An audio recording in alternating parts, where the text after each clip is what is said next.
It's the Michael Patrick Leahy Show, broadcasting live from downtown Nashville. Now, here's Michael Patrick Leahy. We are joined on our newsmaker line with a breaking story from our very good friend, Jack Windsor, the CEO of the Ohio Press Network. There's going to be a press conference up there in about 2 hours. Governor Mike DeWine is going to make some sort of announcement. What do you think it's going to be? Jack Windsor. Hey, Michael, thanks for having me. Always an honor and a pleasure. The purpose of the presser wasn't divulged, but three sources told me, the Ohio Press Network, that the governor would announce his choice to replace VP-elect J.D. Vance in the U.S. Senate. And those same confidential sources, Michael, said that John Husted, the current lieutenant governor, state of Ohio, will get the nod. Now, he's long been the presumed pick, but his well-known desire to be governor and really the tight-lipped nature of this entire selection process left some people wondering whether DeWine would be forced to choose somebody other than his lieutenant. There was some rumor in German-owned Politico that said, Trump wants Vivek Ramaswamy to get the nod. They claimed that the president was tired of him. Which I don't know where they came. They had some sources that claimed that. I didn't put a lot of credibility behind that announcement. What were your thoughts on the Politico, German-owned Politico kind of, I don't know, backhanded hit piece on Vivek, I guess it was, right? Yeah. Well, first, when it came out, it was then Washington Post, ABC. I mean, it spread like wildfire. Maybe that's a bad analogy. Our prayers and thoughts with everybody in California, but it just exploded on social media, that rumor. And so my first take was, okay, I'm curious. Let me look into this. But in order to protect sources, which I promised to do, I reached out to some folks, and they told me anonymously, not anonymous to me, but anonymous to you and other people that read some writing I did on this, that Vivek is going to run for governor in 2026. And so then I started to dig in a little bit more, and one of two things is true. Either operatives who don't want John Husted to take the U.S. Senate seat drummed up the rumor and spread it, or the other issue could be John Husted was really mulling over this and maybe even turned DeWine down or wasn't making a timely decision, which caused Trump to weigh in because, slow rolling this has significant consequences for U.S. Senator. Yeah, it does, because what you need is all 53 Republicans there to vote for the nominees when you got two, Lisa Murkowski and Susan Collins, who you never know what they're going to do, right? So you need all Republicans on board. Now, I'm told that when John Husted looked in the mirror when he was in third grade, he saw a future governor of Ohio and a future president of the United States. He did not see a future senator, and so his heart is set on being governor. If he accepts this, which apparently you're reporting, your sources say he does, he's going to have to run again for Senate, I guess, in 2026. Would he run for governor, or when you think about it, oh yeah, your consolation prize is your United States senator. That's not so bad. Mm-hmm. No, you're one of the most powerful 100 people in the world. Long story, I will abridge.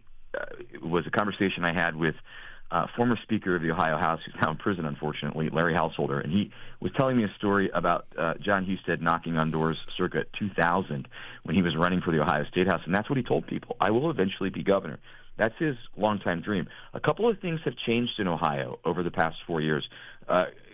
Governor Mike DeWine has done some things that have become an albatross around Husted's neck. One is his COVID response, and two, the scandalous House Bill 6 legislation. So tell our listeners what that House Bill 6 was about and what the scandal is.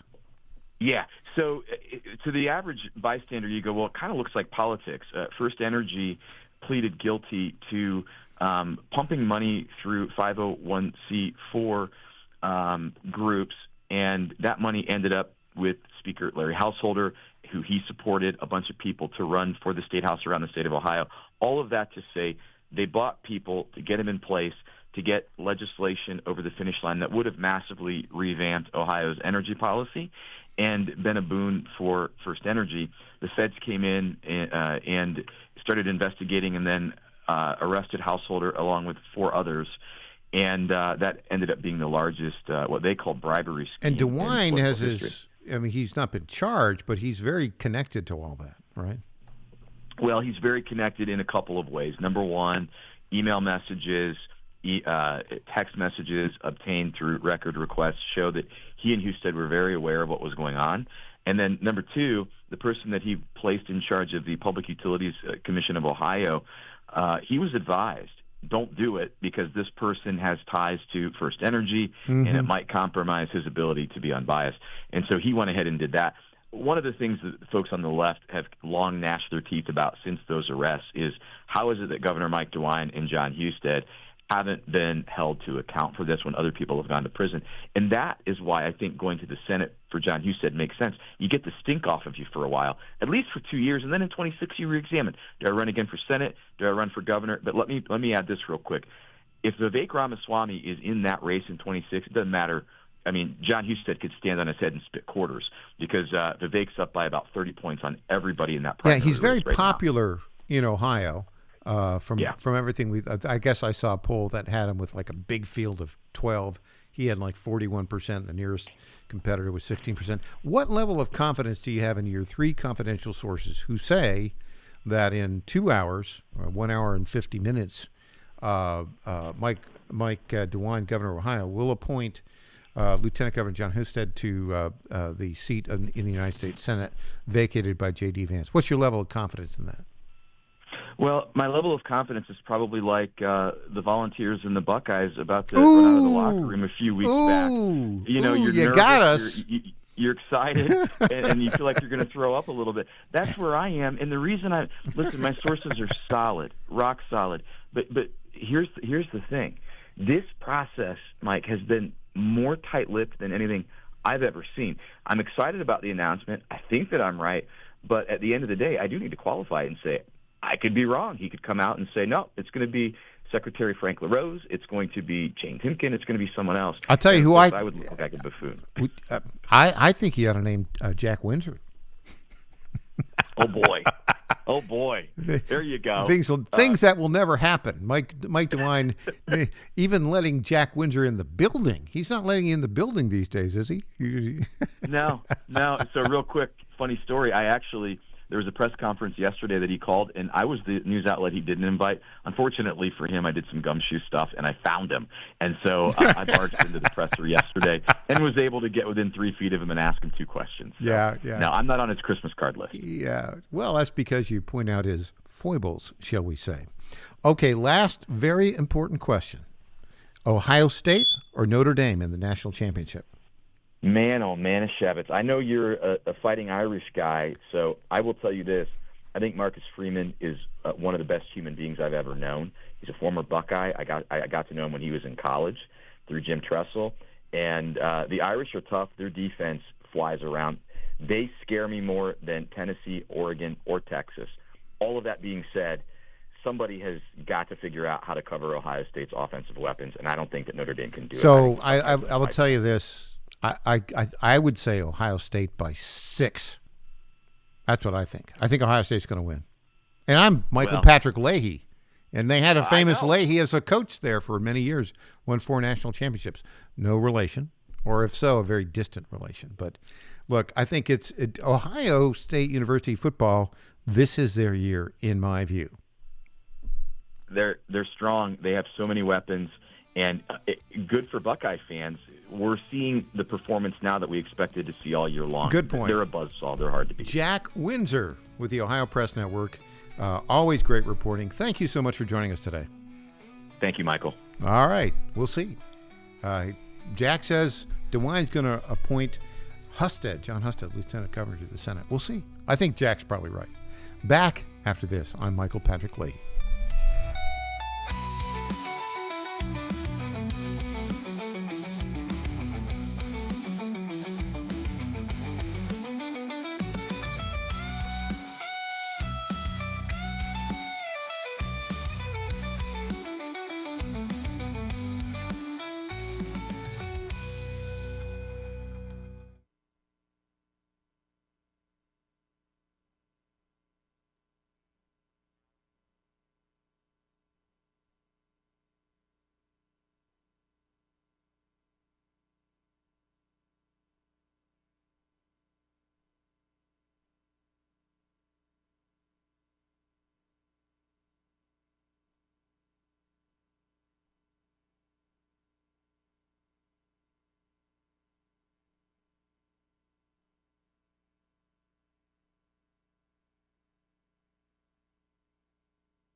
Hey there, this is Lenny McGill, founder and CEO of The Glock Store. As a proud sponsor of this show, you may have heard Michael Patrick Leahy mention us a few times over the past 4 years.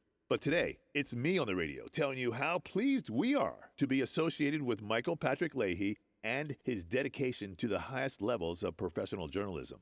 Michael Patrick Leahy has been threatened with jail time in bringing the true facts about that Nashville Covenant shooting to his listening audience. Michael Patrick Leahy, you keep doing what you're doing, and we here at the Glock Store will keep sponsoring your show for the good of Nashville and the entire country.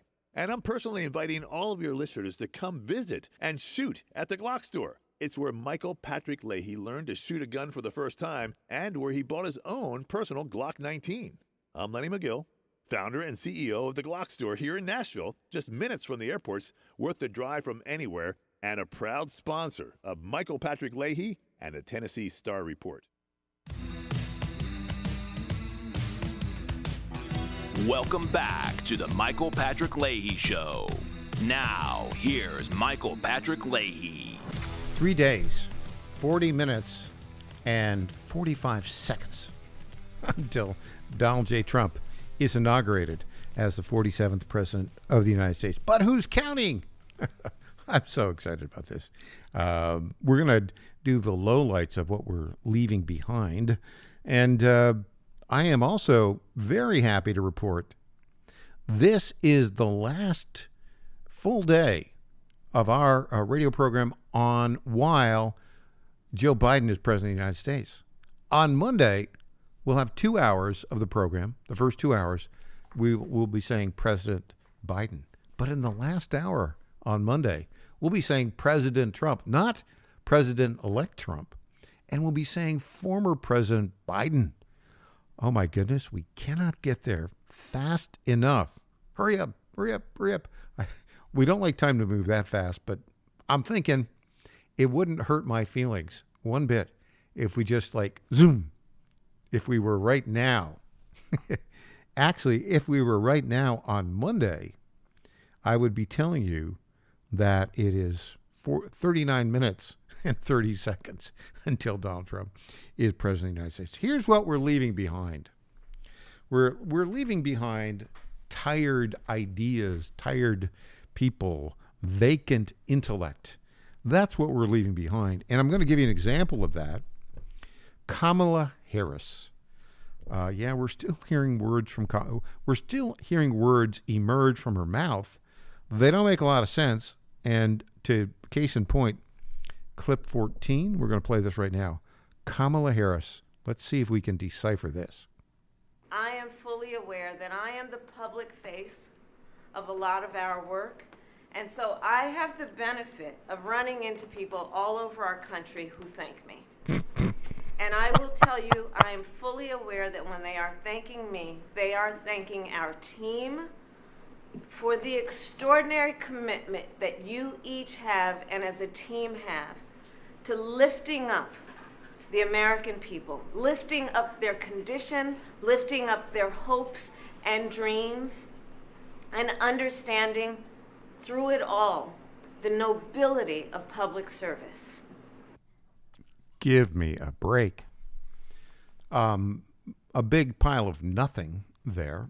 Now, interestingly enough, there are reports that publishers are going to pay her in advance for her memoirs of serving in the most disastrous presidential administration and then being the most disastrous Democrat candidate ever to run for president. Is there anybody more disastrous than her? I'm trying to think if there ever was one. Now James Buchanan was, but he didn't run a disastrous campaign back in 1856 as a Democrat. He was just a disastrous president. She's got a twofer. She's been the vice president in a disastrous presidency, and she ran a disastrous campaign for president of the United States. And do you know what the result of that's going to be? We're hearing reports that publishers are going to give her an advance of $20 million to tell everybody what really happened. Nobody's going to buy that book. I mean, that's basically just a bribe to, keep her in the game, I think. This is just me. Others might say, oh, yeah, somebody might buy that. I don't know. I wouldn't buy it because it's just going to be filled with gobbledygook. Now, talk about pettiness. Did you see this? There is a tradition that the vice president has lived in this big old building that used to be a home to admirals in Washington, D.C. I think it's been since like the 1970s. I think perhaps in 1976, I think it might have been 76. Who was the first vice president to live in the Naval Observatory? I'll have to check that out. But it was certainly by 1976 when Walter Mondale was vice president. So it's a gorgeous building in Washington, D.C. They call it the Naval Observatory. It's the vice president's residence. And there has been a tradition ever since the vice president has occupied that building that the outgoing vice president will invite the incoming vice president to take a look at the facility. Now, in this instance, Kamala Harris, who has no children of her own, she's got a stepchild model weirdo in her mid-20s. I forget what, Emily somebody? I've never seen her. I won't even get into that. But J.D. Vance has 2 or 3 kids, all under the age of 8. And the Naval Observatory was not built for kids. And obviously, you got to child-proof it and figure all that stuff out. Kamala Harris has not invited Vance to come and visit the Naval Observatory. Why? Because she's petty, and because apparently now she has a house somewhere in L.A., and I don't think it was burned down during the fires, but it was, somebody tried to burglarize it. But there's a report that she's going to buy or rent an apartment in New York City for $20,000 a month. So she'll be bi-coastal, right? In New York to write her book and get her $20 million. I mean, just ridiculous. Anyways, she's about to go. Yay!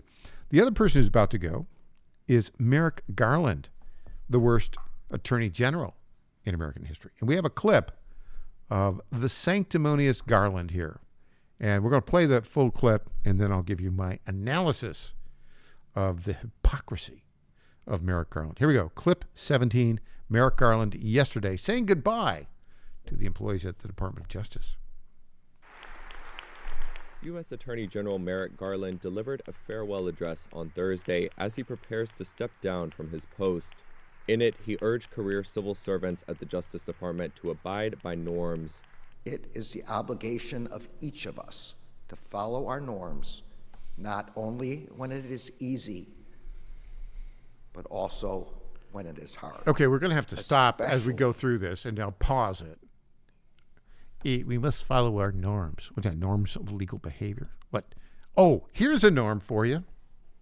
Don't create lawfare at the direction of the president to go after the former president and his leading challenger.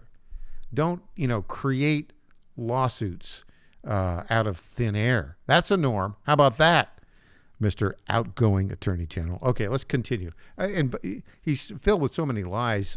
We're going to interrupt this multiple times. Here we go. Especially when it is hard.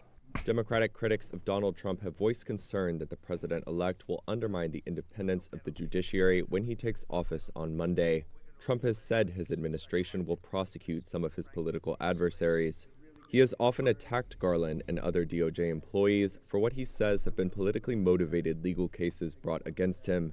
In his Thursday remarks, Garland also commended staff for not letting outside noise prevent them from doing what is right for the country. But the story that has been told by some outside of this building about what has happened inside of it is wrong.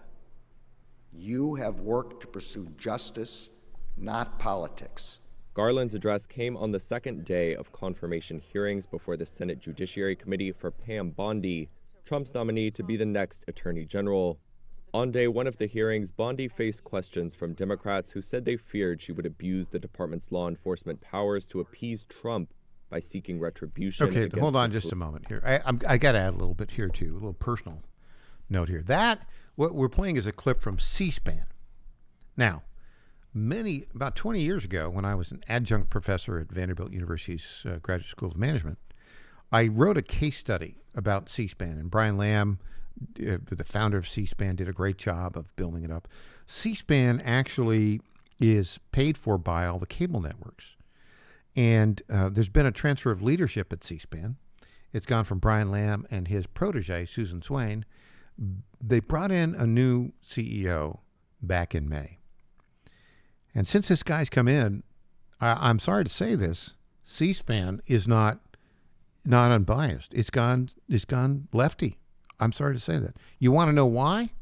Do you know who the new CEO of C-SPAN used to work for? CNN. Wah, wah, wah. And you can see it in all of their reporting. And frankly, the unbiased nature of C-SPAN, I'm very sorry to say this, does not exist anymore.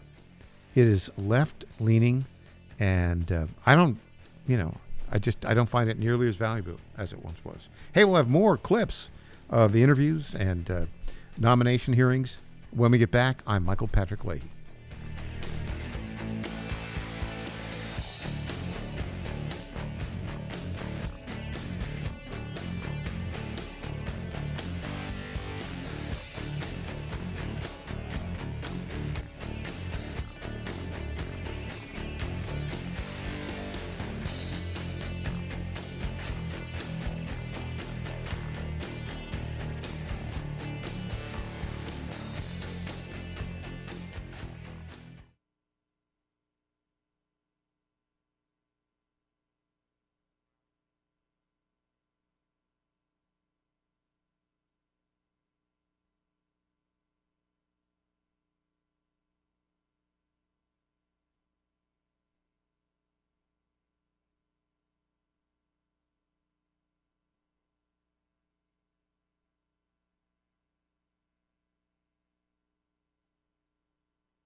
My fellow Americans, I was this close, very close, to buying from the lumber yards. These are sick people. But I turned my head at the last second, and I saw a big, beautiful ad for D.T. McCall's. These are highly respected people. If I had not turned my head at the last second, I would have been ripped off at some lumber yard for $200 in hidden charges, and D.T. McCall & Sons are never going to do that. They'd never do that to you. These are great people. I've known them for a long time. They have great deals, and I just have to say, nobody knows deals like I do. D.T. McCall & Sons has locations in Lebanon, Carthage, Lafayette, Cookeville, and Franklin, and they have been family-owned in Middle Tennessee for over 100 years. These are tremendous people. D.T. McCall & Sons. Check out one of their stores today. Impersonator not endorsed by Donald Trump. Welcome back to the Michael Patrick Leahy Show. Now, here's Michael Patrick Leahy. Welcome back. We have some breaking news of nominees that are testifying before the Senate committees today. But before that, just a reminder, we do want to hear from you. Our number is 615-649-8477, 615-649-8477. Do you agree with me that the Democrat senators are frozen in 2018? They haven't, they've aged considerably since they tried to smear Kavanaugh, but they have vacant intellectual ideas, and they got nothing, and they're really embarrassing themselves. Do you agree or disagree? 615-649-8477, 615-649-8477. Tell our producer Patrick your name, where you're from, and we'll get you right on. Okay. Now, let's go to these hearings. Today, Kristi Noem, the governor of South Dakota, she of I Shot My Dog fame, who's now been nominated to be the head of the Department of Homeland Security. We've got a couple clips from her and about her. Here's Kristi Noem, clip 21. That they're more readily accessible, but also how are we going to communicate and make sure everybody's on the same page so that we can be much more efficient? I wish that we would have had different leadership and a different governor in California, or we might have a different result there.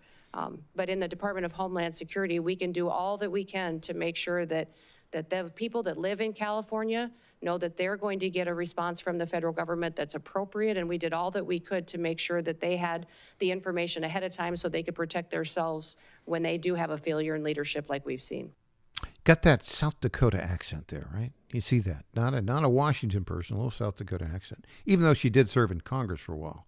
Now the governor of South Dakota. Okay, now, the newly elected and sworn in senator from Ohio, as we speak, the only United States senator from Ohio until, an hour and a half from now when Mike DeWine nominates somebody. We think it'll be John Husted, the lieutenant governor. Bernie Moreno used the opportunity to question Kristi Noem, the nominee of Donald Trump to be the Secretary of Homeland Security, used that opportunity to just weigh in and destroy the current Secretary of Homeland Security, Alejandro Mayorkas. And let me just add, Cuban-born Alejandro Mayorkas. Here we go. Senator Moreno, Bernie Moreno from Ohio, clip 22. Why don't we take this opportunity to do a little job review and compare and contrast him to you? So just if you don't mind, I'll ask you some questions and you can give me an answer. Secretary Mayorkas allowed you said it, just about 400 people on the terror watch list to come into this country illegally. If you were confirmed as Secretary of Homeland Security, how many people on the terror watch list would you allow into this country? Well, Senator, we would work every single day until we had that number was zero. And if you look at let me just pause it for a minute. Senator, we will work every single day until that number is zero. Very South Dakota, very, not Alejandro Mayorkas, not somebody born in Cuba. All right, go ahead.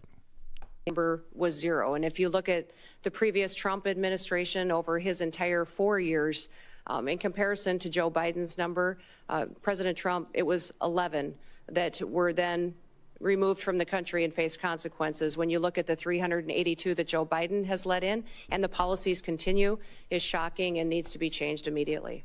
Mayorkas let in about 12,000 murderers. How many would you target to let into this country? Okay, let me just stop. This is the exact opposite of what the Democrats are doing, right? When did you stop beating your wife? Or when did you do this? When did you do that? Not coming in this case. So he's a great setup guy on this. Let's continue with this.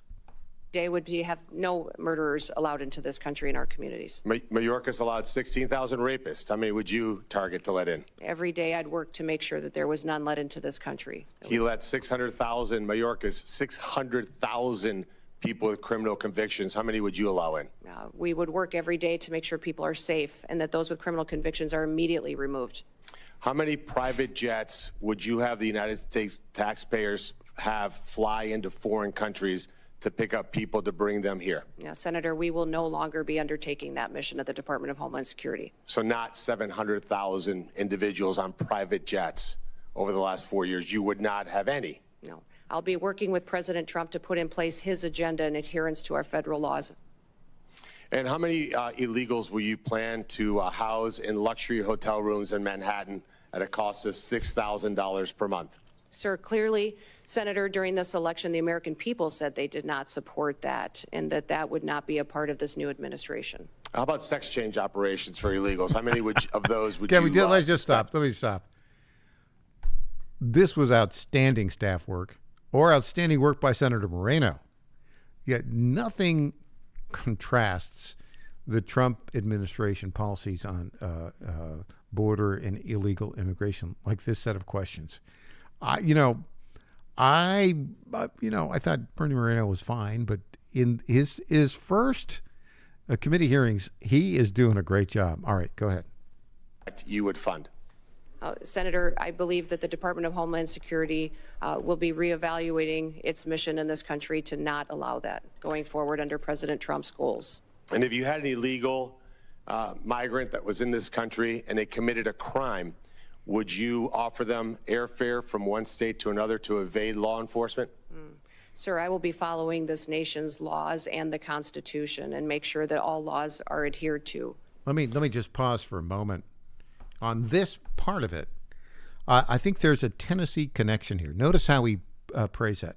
If we got somebody here in this state who was an illegal alien who committed a crime, would you put them on a plane to go to another state to evade the law? That's how he framed it.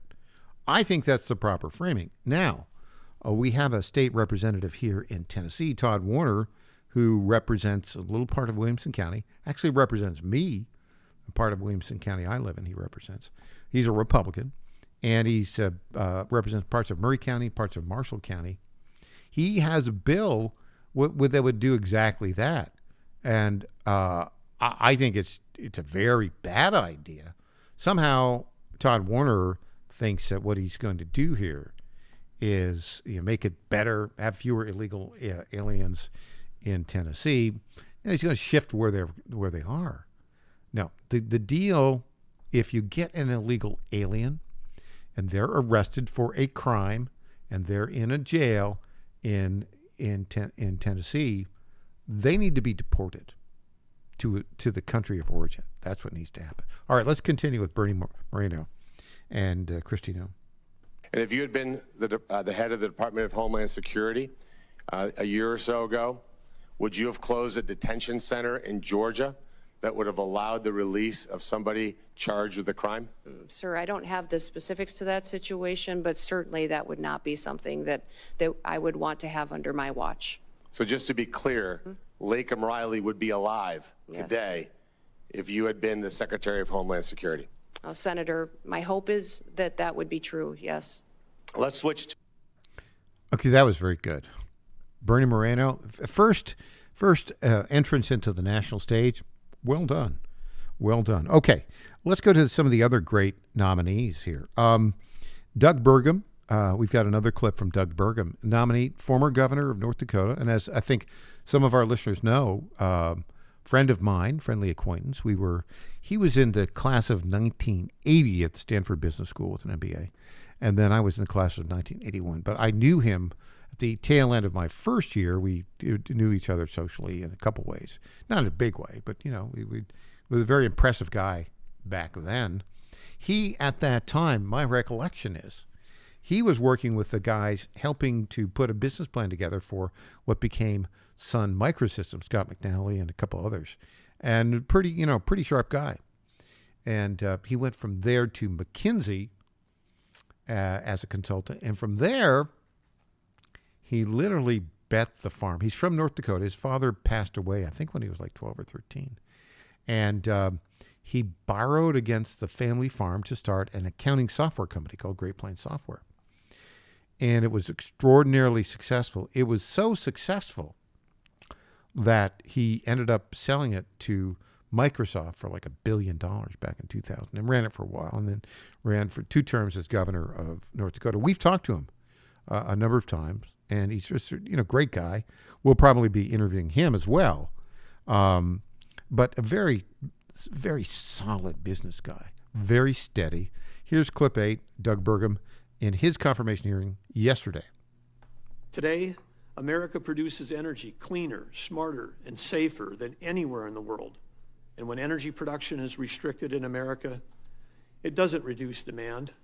It just shifts productions to countries like Russia and Iran, whose autocratic leaders not only don't care at all about the environment, but they use their revenues from energy sales to fund wars against us and our allies. President Trump's energy dominance vision will end those wars abroad, will make life more affordable for every family in America by driving down inflation.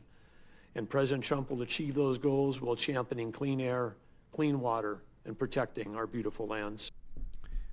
Okay, what is the theme here? Competence, common sense, America first. That's what you got. I mean, look at this array. I want to play one other clip and then just talk about the nominees in general. Let's get Scott Bessent, the finance guy, the guy nominated to be Secretary of Treasury, talking about the importance of renewing the Trump tax cuts. Here we go. Clip 11, Scott Bessent. This has to do with the Tax Cuts and Jobs Act that we passed in 2017.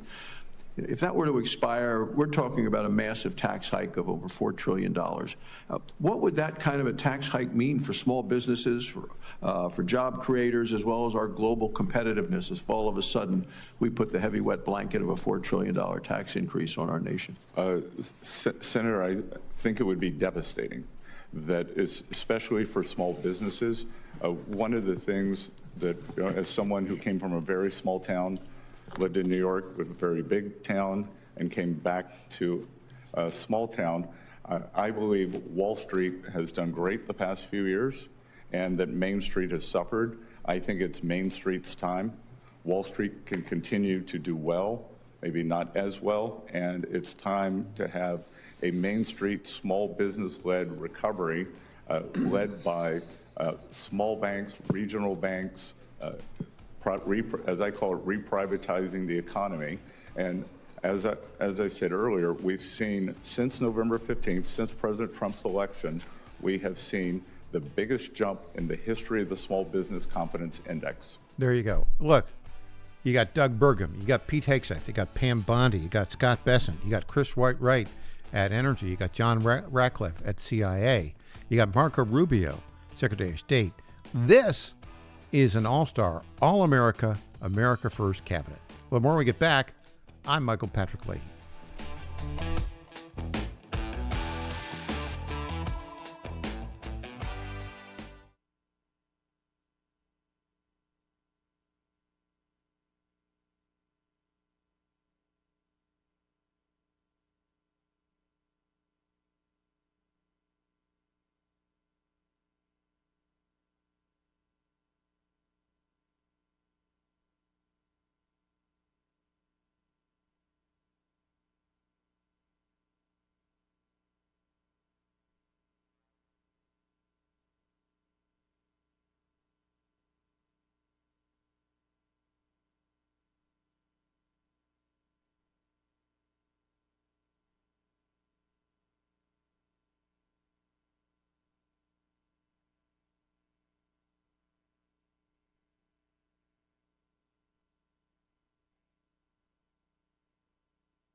Hey, I'm Governor Bill Lee, and I want to talk to you about an important education bill in Tennessee. Everyone knows that education has the power to change the trajectory of a child's life forever.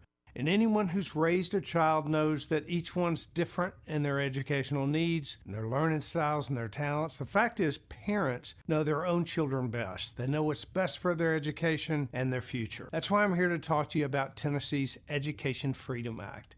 It empowers parents across our state to use their tax dollars to choose the school that allows their child to thrive, regardless of zip code or income, all while making significant investments in Tennessee's public education. If you want to learn how you can help make the Education Freedom Act a reality in Tennessee, go to educationfreedomact.com and write or call your state representatives. It's educationfreedomact.com. This ad is paid for by Job Creators Network. Welcome back to the Michael Patrick Leahy Show. Now, here's Michael Patrick Leahy. Welcome back to the Michael Patrick Leahy Show. Our number, if you want to weigh in, 615-649-8477. 615-649-8477. Well, there's been a sea change of attitudes towards Donald Trump. And former enemies now are becoming friendly towards him. Now, are they doing it out of, pure interest in the good of the country? Or are they doing it out of self-interest? Yeah, probably self-interest. Does it matter? I don't think it matters that much because, people have been imperfect since the dawn of time. And in fact, the Constitution was written to recognize the imperfection of man. That's why we have a Constitution with checks and balances between the executive branch, the legislative branch, and the judicial branch. And that's why we have a checks and balances between the national federal government and the state government, right? That's why it's set up, so that these competing interests, no one gets to be too powerful. What you want to do, though, is you want to live in a country where people are not trying to demonize the other side, but are trying to, in good faith, work with the other side. Now, if you look at the confirmation hearings going on right now, all of the Democrats so stuck in 2018, they just aren't capable of having a rational conversation to move the ball forward. Here is the real interesting thing about that. However, the percentage of Americans who feel that way, who want to be confrontational, who want to get the other guy, is declining. Why is it declining? Well, because people look what happened when the Democrats and the socialists, the Marxists are in control. Everything goes to you know what. Now, however, in their self-interest, people look and say, well, Donald Trump, that's a guy who can get things done. He's got a bunch of people who have common sense. I think they can get things done. I think the economy will be better if we get rid of all these regulations, if we cut spending in these unnecessary areas, and we give American manufacturing and American energy the opportunity to do what they do best, which is create great products and services and win in the international economy. Now, having said that, the other good thing that we see, Trump being the ultimate sales guy, is always, again, he's a transactional sales guy with common sense. Not always Mr. ideologically conservative, not always, but that's okay, because how do you get things done? You get people on the other side to come to you and to work with you. And you see him doing that all over the place. Example, right now, right? Who is he inviting to sit in the inauguration? Elon Musk. Elon Musk, by the way, was not a pro-Trump guy until the assassination attempt in Butler, Pennsylvania. Mark Zuckerberg. Mark Zuckerberg spent $400 million in 2020 to get the other guy elected, the CEO of TikTok coming in.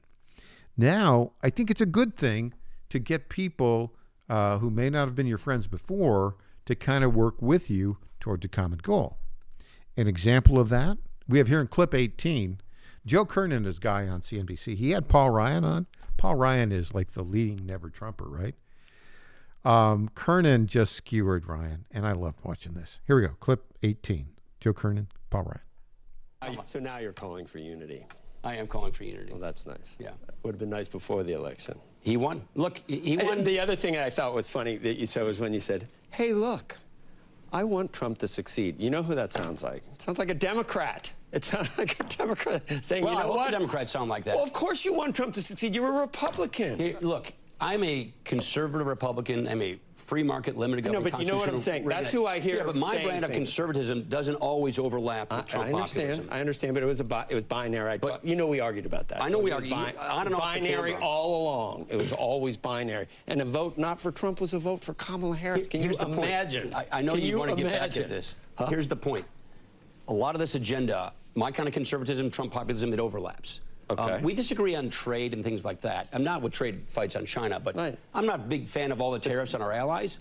But the point is, all this other stuff, the tax policy, the border policy, the deregulatory policy, very good for America, very good for the economy. Don't sacrifice the good for the perfect. It only gets done if Republicans stay unified. And I think it's important that Republicans stay unified. Okay. Yeah, he's a disunifier. Okay, but that's all right. That's all right. Let him say that kind of stuff. Let him not be an obstructionist. And by the way, we've got a piece coming out. I don't know if I could say worse than Paul Ryan. Paul Ryan's pretty bad. But in the same league, the biggest weasel in American politics today, besides Paul Ryan, Mike Pence. Do you see what that so-and-so is doing? He's coming out to oppose the nomination of Robert F. Kennedy Jr. To be the Secretary of Health and Human Services because he doesn't like his position on abortion.